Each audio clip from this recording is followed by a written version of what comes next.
ஐயா மந்திரிமார்களே மாதம் மும்மாறி பொழுது நாடு நாடு நலனாகப்பட்ட சேமமா இருக்கிறதா? அப்படியே தெரிவிக்கிறீங்க.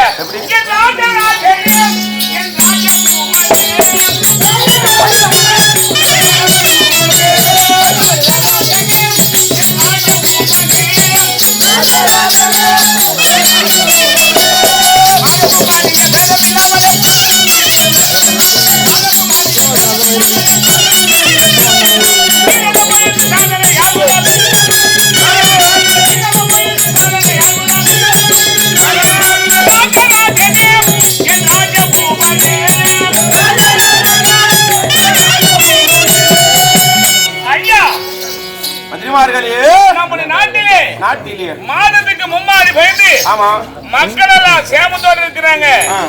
யாதொரு குறை கிடையாதுங்க.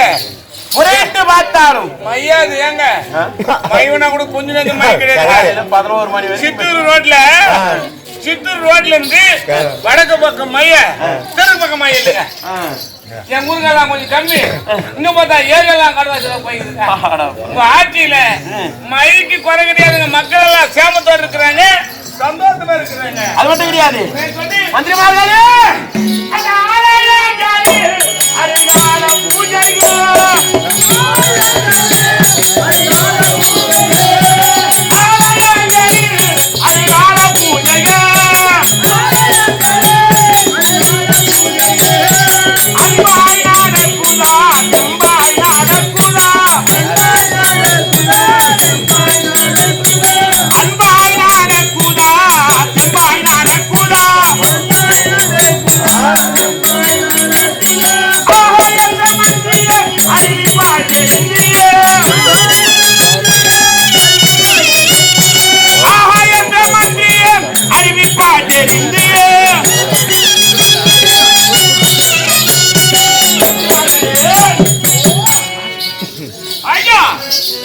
ஆலயங்கள் நம்முடைய நாட்டிலே இருக்கக்கூடிய ஆலயங்களில் பிரம்மாலயம், விஷ்ணுஆலயம், சிவாலயம் என்று சொல்லக்கூடிய 3 ஆலயங்களில் 6 கால பூஜை காலை மாலை தவறாம பூஜை புனஸ்கார நெய்வேத்திய பூஜை நடந்துருக்குது கேட்டியா? அப்படியே இருக்குங்க.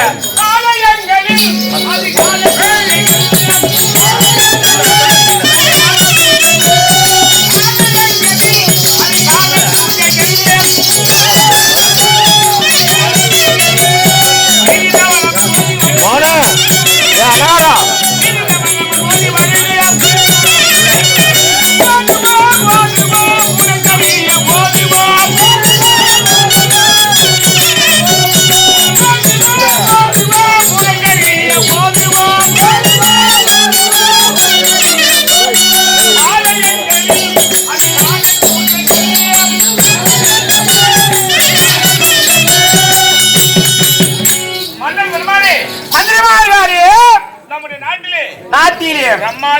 பிரம்மாலயம், அம்மனாலயம், சிவனாலயம் இப்படி சொல்லக்கூடிய ஆலயங்களில் காலை மாலை தவறாமல் நெய்வேத்திய பூஜைக்கு நடந்தேறி வருகிறது.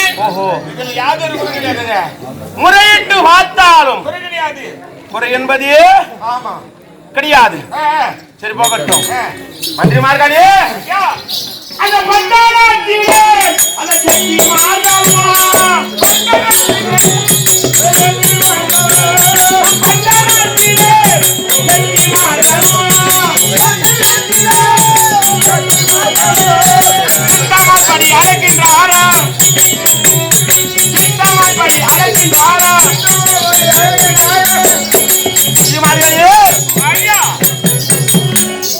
நம் நாட்டிலே இருக்கக்கூடிய பட்டணத்து செட்டிமார்கள் பரிமள வியாபாரிங்க. ஆமா, திட்டமாய் படி அளக்கிறார்களா? அப்படி தெரியுங்க. அந்த பட்டணத்து செட்டிமார்கள்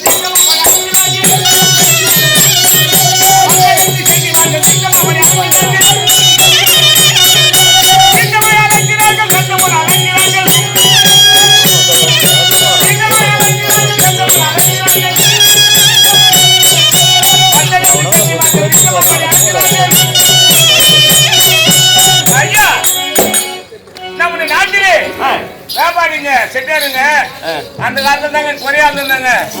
ஏன்னா அந்த காலத்துல கொஞ்சம் ஏமாத்துல இருந்துச்சான். ஓஹோ. ஆமா மகாராஜா, அந்த காலத்துல எடியில கீழே புலி வச்சோம். அப்பெல்லாம் கவுடுத்து காலம். கல்வி நானே தெரியாதா, ஏமாத்துறது நிறைய போச்சான்.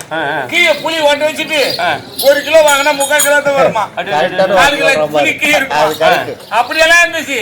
இப்ப எல்லாம் கம்ப்யூட்டர் எடுங்க. எதை பார்த்தாலும் ஏன் தெரியுமா உங்களுக்கு ஆட்சி தயவுசெய்து கம்ப்யூட்டர்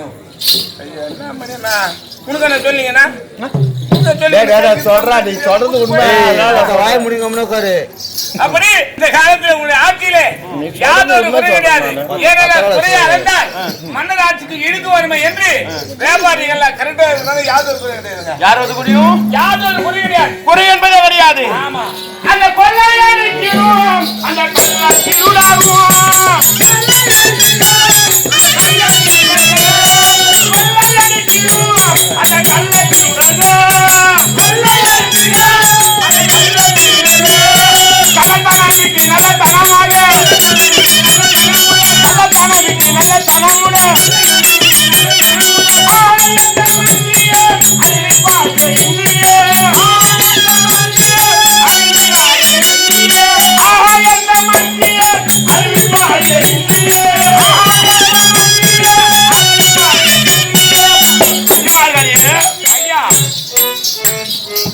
நாட்டிலே இருக்கக்கூடிய கள்ளர்கள் அந்த கள்ளத்தனத்தை விட்டு நல்லத்தனமாக இருக்கிறார் நம்ம நாட்டிலே. அப்படியே தெரிவிக்கிறீங்க.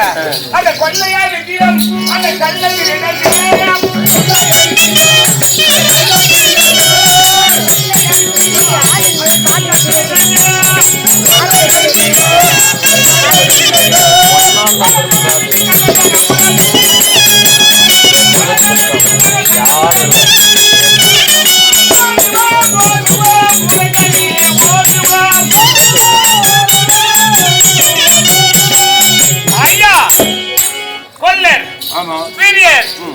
பசங்க இப்படி அந்த பசங்க இருந்தார்கள். ஏன் தெரியுமா, அந்த காலத்துல மெய்தான் அதெல்லாம் இருந்துச்சுங்க. சீட் ஆடுறது, குடிக்கிறது, துட்டு சொல்லுங்க, கஷ்டப்பட்டு கூலி செய்து தெரியாத அது எத்து போய் குடிச்சிட்டு வந்துருவாங்க அந்த காலத்துல. இந்த காலத்துல அப்படி கிடையாது. என்ன கஷ்டப்பட்டு கஷ்டப்பட்டு நம்ம மனைவி மக்கள் நல்லா இருக்கணும் அப்படி என்று நல்ல முறையில கிடையாதுங்க. மூணு போறாங்க இப்போ. அதனால நல்ல முறையில் யாதொரு குடி கிடையாதுங்க. யாதொரு குடியும். ஆமா, இப்போ ஒரு திட்டு ஏற்படுத்துறாங்க மகாராஜா. ஒயின் ஷாப்ல அந்த பாட்டில் வேஸ்டா போக கூடாது. சரி, அந்த பாட்டில் ரிட்டர்ன் கொடுத்தா 10 ரூபாய் திருப்பி கொடுத்துறாங்க. திருநூறு மாவட்டம். ஏன் தெரியுமா, திருநூறு மாவட்டம் தான். நீ வேற திருநூறு மாவட்டம் கொஞ்சம் தயவுசெய்து. சரி சொல்றேன். என்ன பாட்டில கீ போட்டு குடிச்சிட்டு கம்முனு வரத்துல குடிக்கிறோங்க. கீ போட்டு உடச்சிட்டு வர்றாங்க. அது போறதுக்கு வரல காலாத்து போகுதுன்னு இப்ப கவர்மெண்ட் ஒரு அறிக்கை கொண்டாந்துச்சு. 10 ரூபாய். ஆமா, பாட்டில் வாங்கி குடிக்கிறியா திருப்பி ரிட்டர்ன் கொடுத்தா 10 ரூபாய் திருப்பி கொடுத்துறாங்க. திருநூறு மாவட்டம் தமிழ்நாடு வரலடா. பாட்டிலே வாங்கத்துல ஆமாவா கொஞ்சம் கம்முனு இருக்கு சொல்றேன். பாட்டிலே வாங்கறது இல்லைங்க. சரக்கு வாங்கும் போது ஒரு வாட்டர் கேன் கையில எடுத்து போறாங்க. நான் குடிக்கணும்னு வச்சுக்க, நான் வாட்டர் கேன் கையில எடுத்து போது அவங்க போய் ஒயின் ஷாப்ல நிக்கிறோங்க. பாட்டில் வச்சு அந்த வாட்டர் கேன் ஊத்திட்டு பாட்டில் அவங்க எடுத்துன்னு 155 ரூபாய் 145 எடுத்துட்டு அவங்க கொண்டு அவங்க எல்லாம் அது கிடக்குதாடா. 150 150 தான்.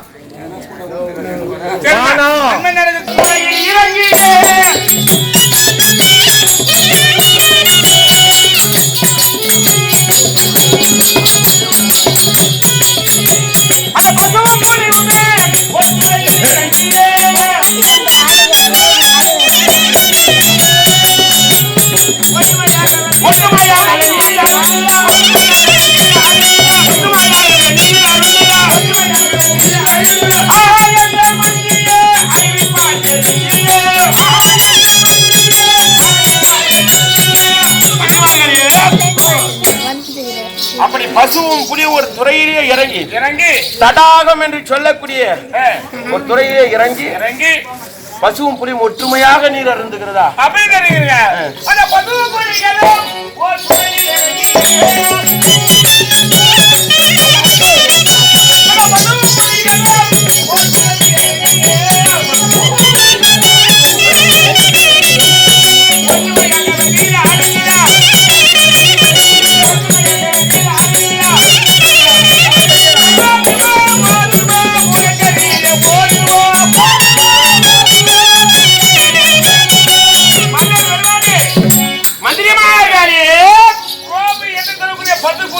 ஆமா துஷ்டமிருகம் கொண்ட புலி கூட்டம். இந்த புலி வந்து ஆமா பசுவை பார்த்தா அடித்து சாப்பிடலாமா நினைக்கும். ஆனா உங்களுடைய ஆட்சியிலே அந்த பசுவும் புலியும் ஆமா காட்டிலே இறை எடுத்து விட்டு தடாகம் என்றார் ஒரு குளம். அந்த குளத்துக்கு இறங்கி வருதுங்க. பசுவும் புலியும் ரெண்டும் ஒன்னா வருதுங்க. ஒன்னா வந்து ஜலத்தில் போய் ரெண்டுமே நீர் வருது. ஒற்றுமையாக நீர் வந்தது. மகாராஜா இந்த புலி பாருங்க தண்ணி எழுதாம மேலே இருந்து நக்கி குடிக்கும். ஆனா பசு பாரு எப்படியாப்பட்ட தண்ணியா இருந்தாலும் 4 அடி தண்ணிக்குள்ள எடுத்து வச்சுதான் தண்ணி குடிக்கும். அப்படி குடிக்கும் போது இந்த வால் எவ்வளவு நீட்டு இருக்கும் மாட்டுக்கு. இந்த வாலானது அந்த தண்ணியில அப்படி புரளுங்க. மேல தண்ணி குடிக்கும் போது ஈ உட்காரும் போது இந்த வாலால ஈ அப்படி ஓட்டும் போது இந்த தண்ணியா பட்டது புலி மேல இந்த புலி கோவம் தானே. கண்டிப்பா கோவம் வந்து அந்த பசு அடிச்சிடும். ஆனா அடிச்சு சாப்பிடாம கூட ஆற்றுக்கு இழுக்கு வருமே அப்படி என்று தண்ணி மேல விழுந்தாலும் சரிங்க அந்த புலி அந்த பசு மாட்டை நக்குதுங்க. அவ்வளவு ஒற்றுமையாக இருக்கிறது. ஏன் ஆட்சி அப்படிப்பட்ட ஆட்சியிலே இழுக்கு வரக்கூடாது என்று அந்த 5 மிருகம் கொண்டது கூட அவ்வளவு நியாயமா போதுங்க. மேல் கொண்டு கருத்து கேளுங்க சொல்றேன். மந்திரிமார்களே ஐயா அப்படி நம்முடைய நாடாகப்பட்டது சுபசாமமாக இருக்கிறது. மாதவா எப்படி என்றால் என்னங்க நாடாக சென்று ஆமாமா இருக்கக்கூடிய தேசங்களை பார்க்க வேண்டும் என்று நீண்ட நாட்களாக ரொம்ப நாளா இங்க நம்ம நாட்டிலே இருக்கீங்க. நாடு எப்படி எந்த நாடு எப்படி தெரியாது. சரி அப்படி இருக்கக்கூடிய நாட்டு நலனை விசாரிக்க வேண்டும். நாட்டை சுத்தி பார்க்க வேண்டும். நாட்டை சுத்தி பார்க்க வேண்டும். அது உனக்கு ஆவல் வந்துச்சுங்க. எனக்கு ஒரு ஆசையாக இருக்கு. என்ன ஒரு வேலை இருந்து பழகி போச்சு. இப்பயாவது ஆசைப்பட்டிருக்கீங்க நாட்டை சுத்தி பார்க்கணும். ஆமா அது என்ன செய்யலாங்க. என்னுடைய தம்பியாகப்பட்டவன் இருக்கிறார். ஆமா 2 நாவும் அவருக்கு தெரியாது ஊரே கிடையாது. நான் அரசனாக சென்றாலும் அருகாமையில் மந்திரி இருக்க வேண்டும். அப்படி இருக்கும்போது சரி என்னுடைய தம்பியை நான் அழைத்திருந்து பயபக்தி ஆயிட்டு அப்படியே